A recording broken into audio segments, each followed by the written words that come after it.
பிரியமானவர்களே, இன்றைக்கு நம்ம சங்கீதங்களின் புத்தகம் 20ஆம் அதிகாரத்தில் 1லிருந்து 9 வசனங்கள் இருக்குது. இதில் நம்ம என்ன கற்றுக்கலாம் அப்படின்னு பார்க்கும் பொழுது, இது ராகத்தலனுக்கு ஒப்புவிக்கப்பட்ட தாவீதின் சங்கீதம் தான். ஆனாலும் இந்த சங்கீதத்தில் என்ன அடங்கியிருக்குன்னா, ஒரு யுத்த வீரன் யுத்தத்துக்காக போக போகிறான் அப்படின் போது அந்த இஸ்ரவேல் மக்கள் என்ன பண்ணுறாங்கன்னா, தேவனிடத்தில் வேண்டுதல் பண்ணுறாங்க. அப்போது ஆபத்து நாளில் கர்த்தர் உம்முடைய ஜெபத்தை கேட்பார் அப்படின்னு சொல்லிட்டு அந்த யுத்த வீரனை அவங்க என்ன பண்ணுறாங்கன்னா உற்சாகப்படுத்துகிறாங்க.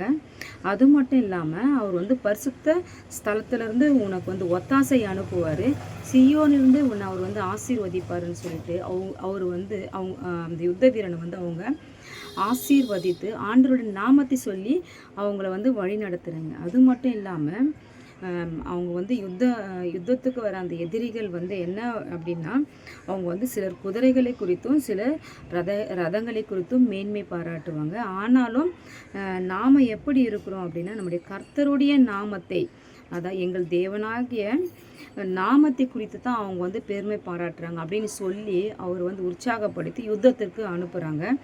நாம் கூட என்ன பண்ணணும்னா, நமக்கு இருக்கிற இந்த ஆட்சியில் நம்ம தலைவர்கள், நம்ம காக்கிற மினிஸ்டர்கள், நமக்கு இருக்கிற அதிகாரிகளுக்காக நம்ம என்ன பண்ணணும், தேவனிடத்தில் பரிந்து பேசணும், ஜெபம் பண்ணணும்.